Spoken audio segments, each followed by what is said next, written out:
Uh, We continue today a series entitled Word to the Wise, which is an exploration of a book in your Bible that is 3,000 years old, the book of Proverbs. One of the most practical, down-to-earth books in your Bible. And it would be well worth your while to be familiar with what that book has to say about a life well lived. Through it, we are trying to live a little more wisely, a little smarter, a little better.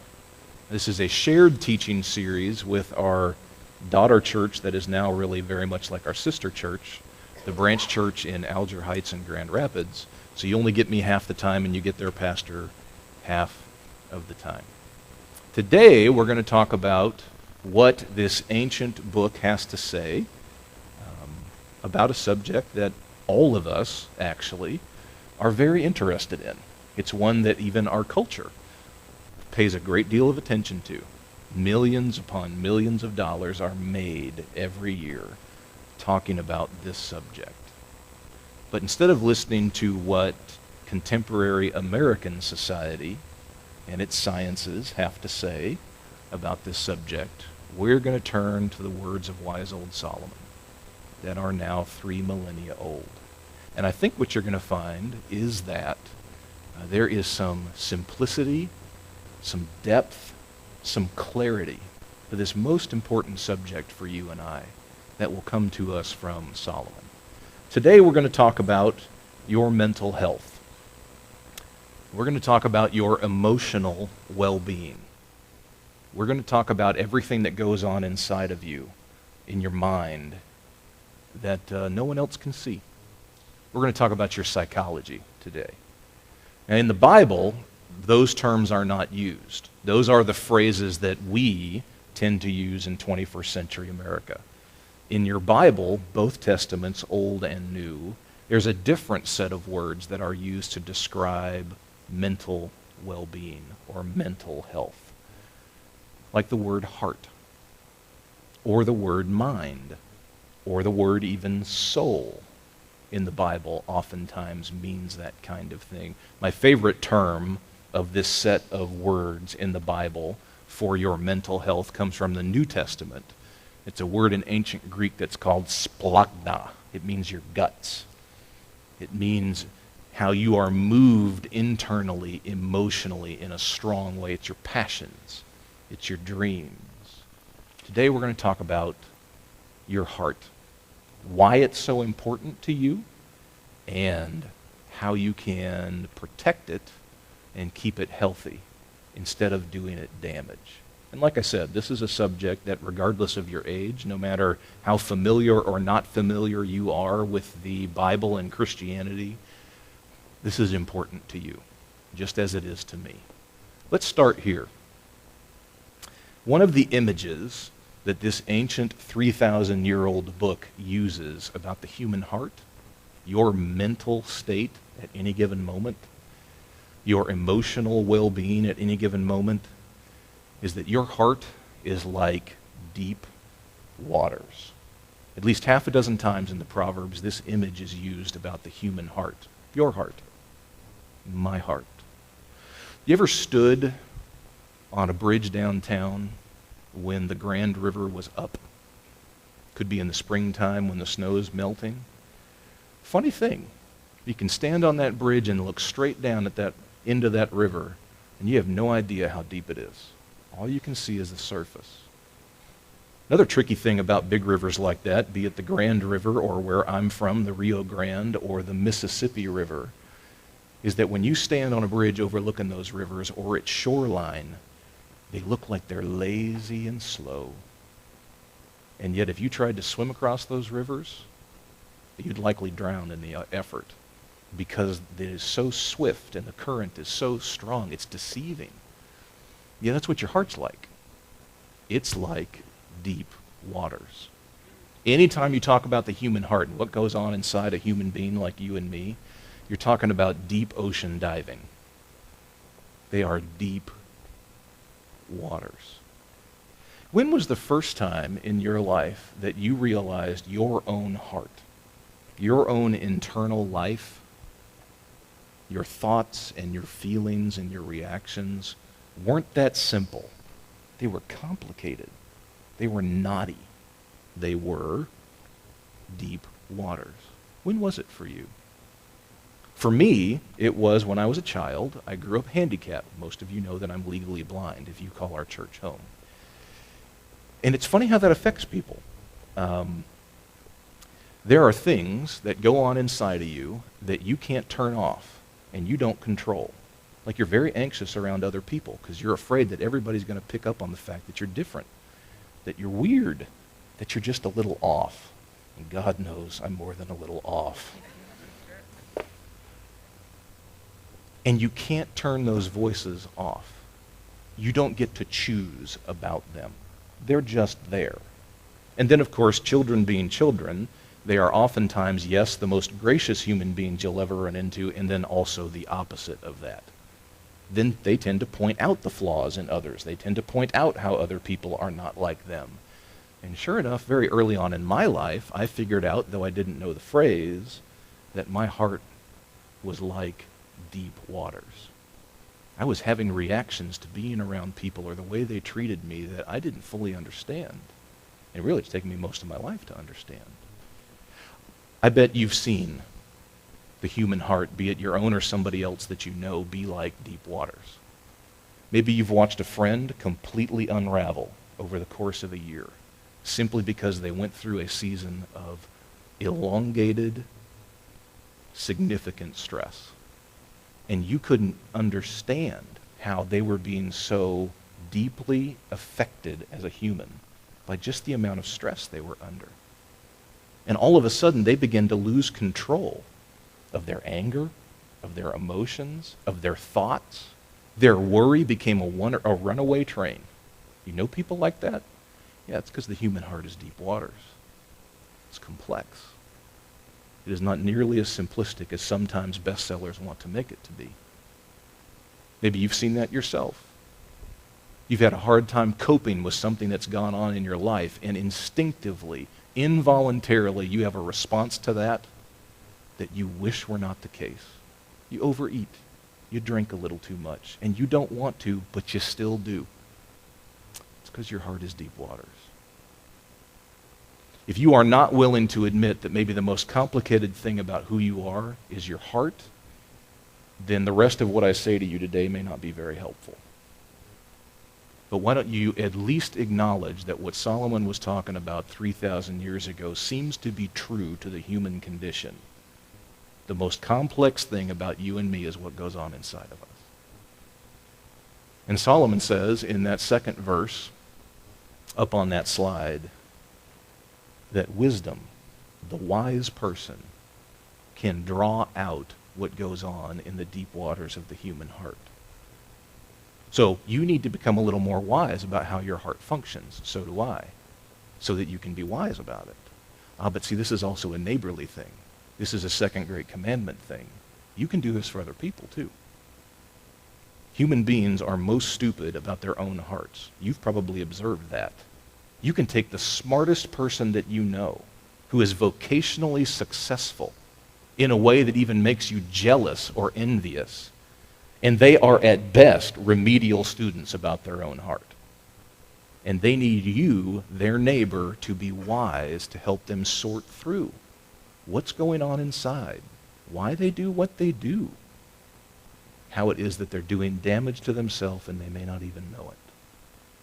You can be that wise person to help them draw out the deep waters of their heart. I probably don't have to convince you that the human heart, your emotional and mental state, is important. I do want you to see why Proverbs says it is. Here are two reasons, among many, that Proverbs in the Old Testament tells you that your heart really, really matters to your life today, this week, this year. Solomon writes 3,000 years ago these words in chapter 27, verse 19 of the Proverbs. Just as water, there's that image again, by the way, just as water reflects your face, so the human heart reflects the person. Who are you? See, the truth is, you are many people. You wear many hats. You wear many masks. many faces. So do I. You wear a mask at work. You know how to behave so that you can get along with your coworkers. You can make your boss think you're vital to the organization so that he won't downsize you when the company has to trim some fat a year from now. This is one of the faces that you wear. Sure. You may wear a face at home. You know what behavior and what words that come out of your mouth will make your spouse happy with you, or at least adequately pleased with you. You know what to do. You know how to make your kids happy with you. And that may be true or part of who you are, but that's also probably an incomplete version of who you are. The face you wear around your friends may not be a complete representation of who you are. You know of what I speak. We all wear faces. So do I. I have my pastor face. And I assure you, it is not 100% of who I am. And so does everybody else who holds this job. It's just how it works. Biblically, let me tell you who you are. At any given moment, at any given time, any given day. Biblically speaking, you're loved. Maybe not by the people in your life you wish you were, but you're loved by God, even when you don't care that he loves you. You can't stop it. His love is tireless. You cannot outrun it. It is persistent. He will love you every breath of your life. This is who you are. This is the real you. Jesus would tell you you're your actions.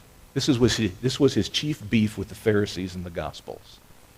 Their actions did not line up with your words. Your words are not who you are. What you say is not who you are, according to Jesus. You are what you do.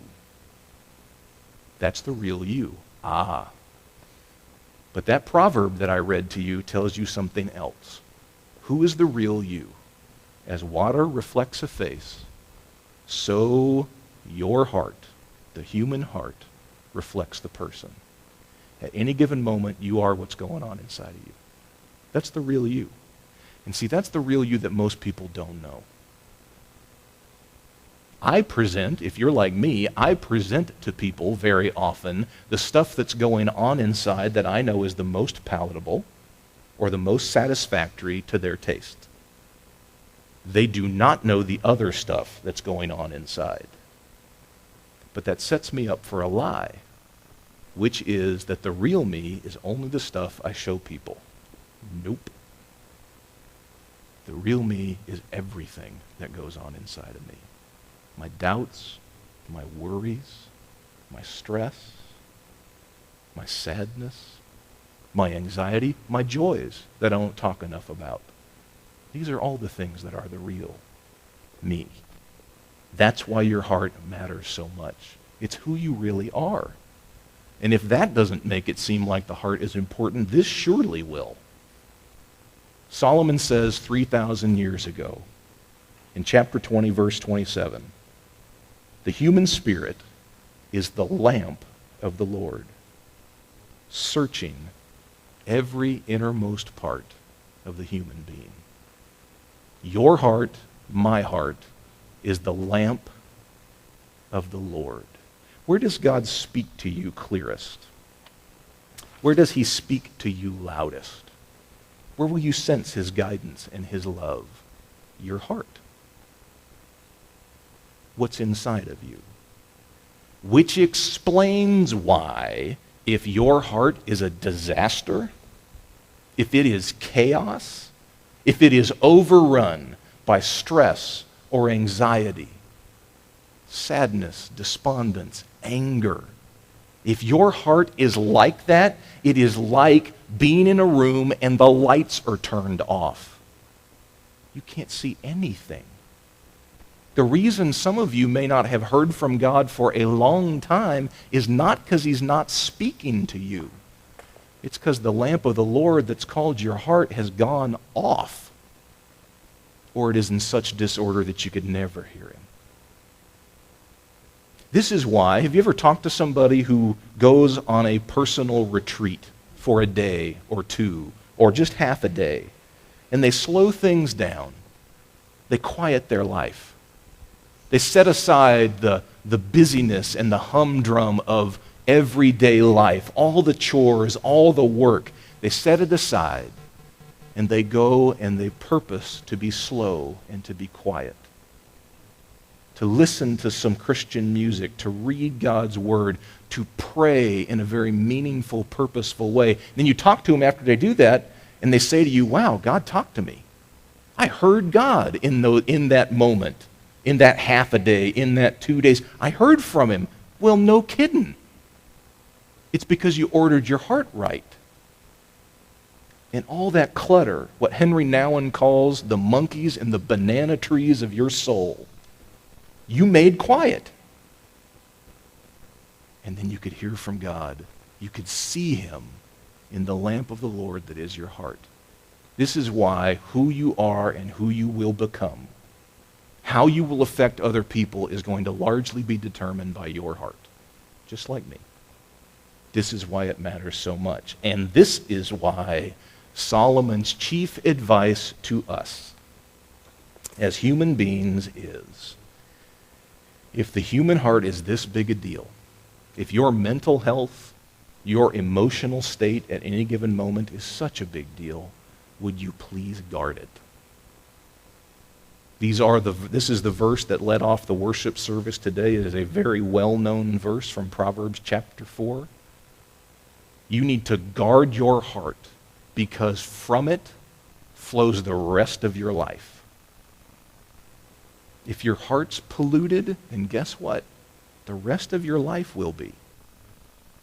If your heart is a knotted mess, then guess what? The rest of your life will be. And if it doesn't seem that way, if inside of you is a mess, but outside of you doesn't look that way, it's simply because you're good at pretending. That's all. Guard your heart. Build a fort around it. Build a bulwark around it. Put an electrified fence around it. Put 100 howitzers around it. Guard your heart, Solomon says. And if you do, you will begin to see that the rest of your life will be benefited because of that work. That, however, leads us to ask, okay, if we need to guard who we are on the inside so much, how do you do it? And I'm glad to say that Solomon in Proverbs has a lot to say about, first, what harms your heart and my heart, and what potentially can ruin it, and also what heals it and builds it up. Let's start with this screen, which is what harms your heart, according to this ancient book in your Old Testament. What goes to war against your mental health? The first one, number one, this is a big Bible word, a churchy word, wickedness. Let me say that simpler. Anytime in your life you make a conscious decision to do the wrong thing when you know what's right. When you are making a conscious choice to do or say what you know is wrong, despite the fact that you know what's right. That's what's wicked. And we all do it on occasion. It's okay to admit that. What you need to see, however, is that pollutes your heart. Yes, it affects the other people that you say something to or you do something to that's wrong, but in this case this morning, even as important, you're ruining your heart. You're poisoning it. You're hurting it. I had a friend, much more bold pastor than me, who, when he would counsel with people who came into his office, and they would admit in that cone of silence, in that confidentiality, that they were doing things that were very obviously and overtly wrong. And then they would say to him, gosh, I feel terrible. I'm anxious a lot. I'm depressed. You know what he'd say back to him? You should be. You should be. Because if you're doing what you know is wrong, and you know what's right, and yet you continue to choose what's wrong, you should be depressed. That is how it should affect you. You should be anxious. You should feel nervous. You should feel worried because it affects your heart. This is the domino effect. You cannot do wrong and come out on the other side clean. You can't expect it. Not spiritually, not mentally, not emotionally. So some of you may need to realize that there are things you're doing today or things you're choosing not to do today. And you know what's right, but you're avoiding it. You're hurting yourself. And I do it too. Next on the list, we won't spend too much time on this because I think this is probably pretty obvious. Anytime you have a long-term anxiety, worry, or pain, and you harbor it at length, and you don't deal with it or work it through, it's going to hurt your heart. It's going to warp it. It's going to skew it. I bet you've seen that. Your body, number 3. Your body is very important to the health of your heart. See, as a Christian person, you don't believe that you are A, a body, something physiological, or B, a spirit, something non-material. You actually believe you're both, and they are indivisibly, indispensably linked. You can't separate one from the other. This is what Christians think about what it means to be human, made in the image of God. That means that what you do to your body fundamentally will affect your heart. And you know this. You know what it's like to get too little sleep. You know what it's like to eat the wrong food. You know what it's like to work too many hours without breaks for rest and recreation, what the Bible calls Sabbath. You know what that's like, and you also know how it affects your heart. You know that it will wipe you out. You know the more stressed you get or the more physically weary you get, the more your emotions get dragged down. Sure. Or the more quick to anger you are. Yeah, that's because what you do to your body affects your heart. And vice versa. We're going to talk about a very cool, specific way that this shows up in the Proverbs in the positive on the next slide. This may be, to me, one of the most insightful.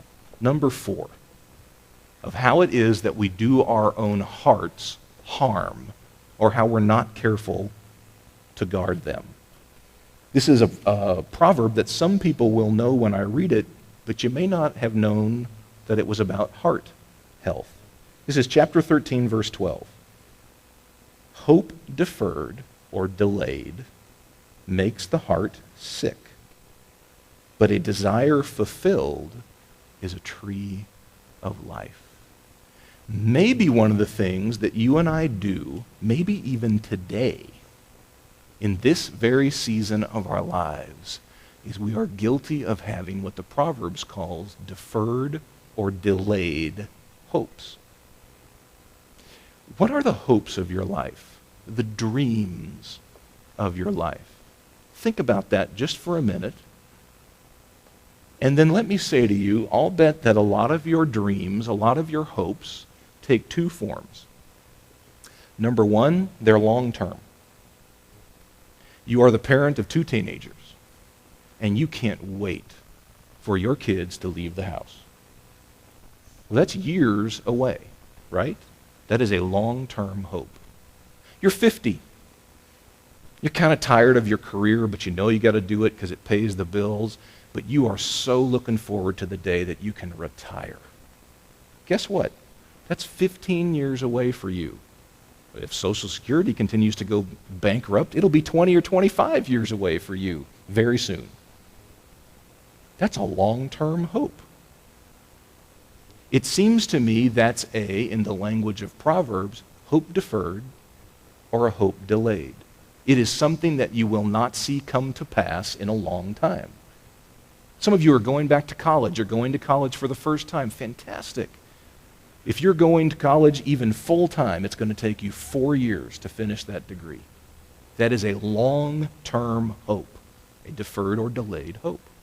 You see that? Okay, now here's the other form our hopes tend to take. They're ambiguous. You want to write the great American novel. Fantastic. What are you doing about that? You want to lose weight. Awesome. I'm right there with you. What are you doing about that? Or is it like trying to nail Jell-O to the wall and there is no form at all to your hope? It is simply pie in the sky, dreaming, daydreaming, and there's nothing more to it. I think you might admit with me that many of our hopes are completely ambiguous. There is no form to it. There is no plan to it. There is no cause and effect to it. We just hope, and they are empty. And like the morning mist, they will fade very quickly. Proverbs says that if you and I want to have a healthy heart, we have to switch the kind of hopes that we have. This will show up on the next slide. We'll talk about it now. Proverbs says you need to have desires fulfilled. That's the quote from chapter 13, verse 12. You and I need to be sure and careful to not just have long-term hopes or ambiguous hopes. We have to have ones that can come to pass fairly quickly. We need to have desires that can be fulfilled very quickly because they give us life. Solomon says, here's the quote, "A desire fulfilled is the tree of life." It is like a spring flower bursting forth inside of you. It is like watching the leaves in the springtime begin to blossom and bloom on that tree in your backyard.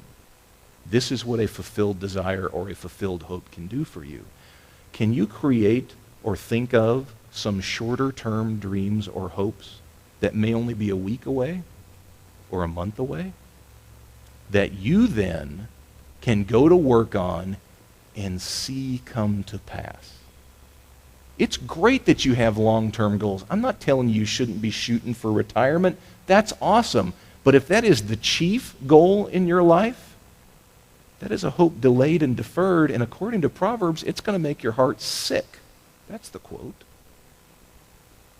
Can you maybe back it up? Get a little more immediate. Seems to me that what Proverbs is saying is that you and I are guilty of not living in the moment today. Most of us are guilty of living in the past or the future, not today. You need desires that can be fulfilled today. When I gave this message last week at the branch church, I happen to know that they're doing a lot of work on creating relationships within their church family. They're not nearly as connected as we are. And so Pastor Chris and the branch are really working at that. So I used the example over there that this is great that you have this goal for your church's life, but let's not make it a hope delayed or a hope deferred.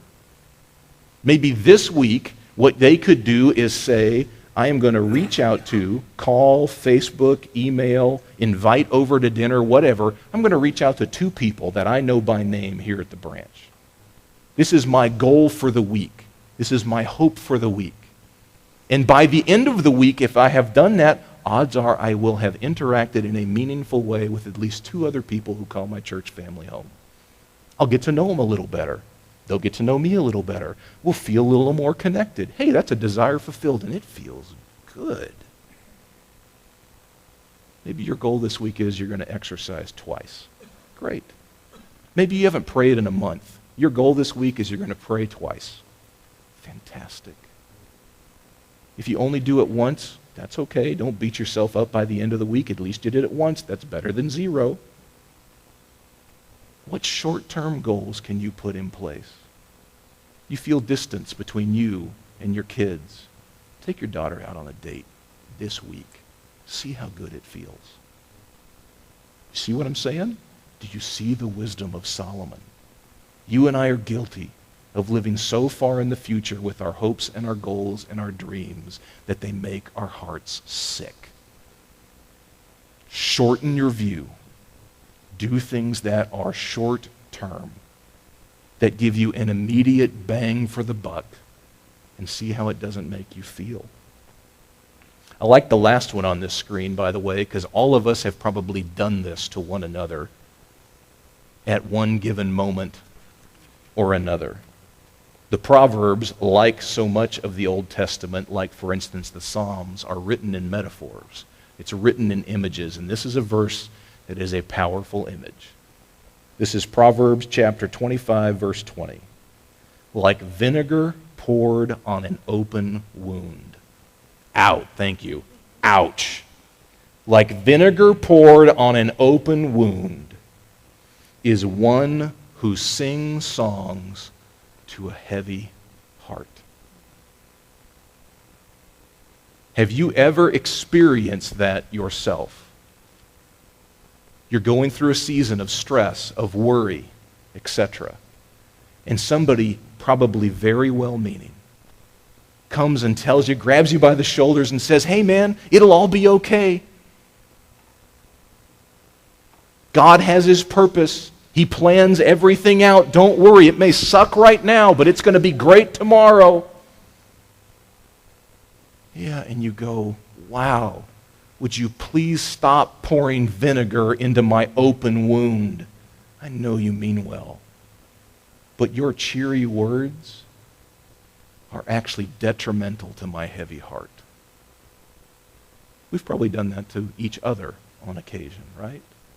Best thing you can do for an anxious heart, give them a hug. Walk alongside them. Say, "I will listen, even if I don't understand." Because the human heart is deep waters. You could use all the words at your disposal, and you still could probably not fully articulate what's going on inside you to another human being, even the one that knows you best. It's okay.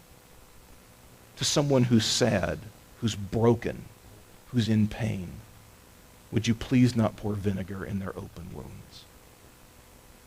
This does damage to them more than you can even see. This is how you and I oftentimes damage our own heart. Now see, what's therapeutic for the human heart is very much the opposite of that first list. If doing conscious evil or wrong things hurts our heart, then finding new concrete ways where we can do what's right or wise heals our heart. That goes without saying. Sure. Okay. Pastor Chris from the other church is going to talk to you about words and how powerful, good, wise, gracious words can be next week. So I'm going to let him talk about number 2 with you. Number 4 is that idea of short-term hopes that can be fulfilled. But I want to call your attention to number 3. And this has to do with your body. What's physical about you. Because there's a great proverb about how you can use your body or what's physical to heal or nurture your own heart. This is Proverbs chapter 27, verse 9. And it simply reads, "Perfume and incense make the heart glad." Now, I don't know about you. I'm a dude. Perfume, incense, unless they're on my wife, don't make my heart glad. Okay? But I do get what Solomon is trying to say. There are physical things in your life that make your heart glad. They are your perfume. They are your incense.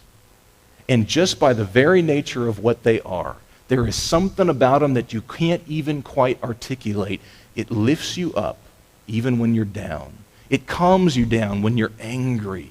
It settles you when you're nervous, when your heart's out of order. These physical things do that to you.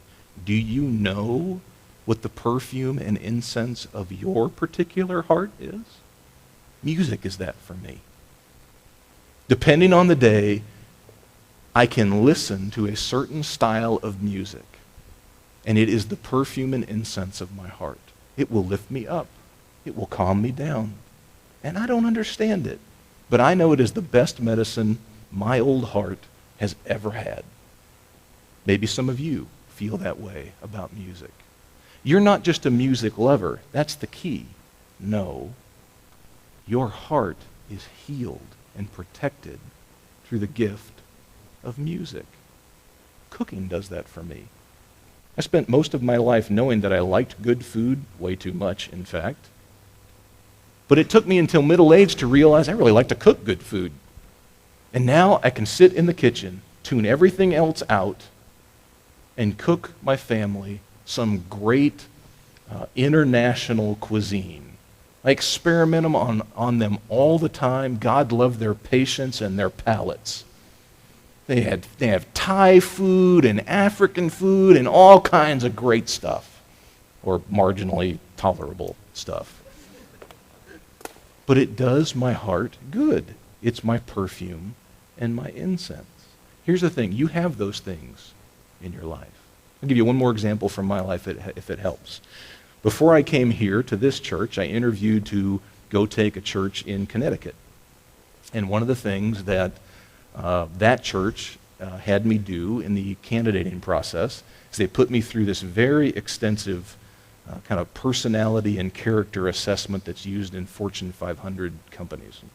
No wonder they didn't hire me, right? Once they really got to know me, I was in trouble. But I distinctly remember when the guy called me and gave me my results, he said to me, "You need to remember something about you." And it's a fairly rare thing. You and the state of your emotions and heart and mind are very much tied to your surroundings. And for me, that meant I grew up in the Southwest, in the desert and in the high mountains and stuff, and I would hike and climb all over the place. I've done it my entire life. And he said, "Don't you ever forget that. Because you've done that so much, it is really how you keep your heart, your internal life, healthy." And some people aren't that way. Don't you ever forget it about you. So that would be another example for me of my perfume and my incense. If you have a husband or a wife here today, I would like you to take personal responsibility for helping your partner figure out what they need to do physically to have a happy, well-maintained heart. And then you help them do it. Don't make them ask for it. You take responsibility for helping them do it. Giving that gift to them. This is how you can live a life with a protected heart that's full and free and happy.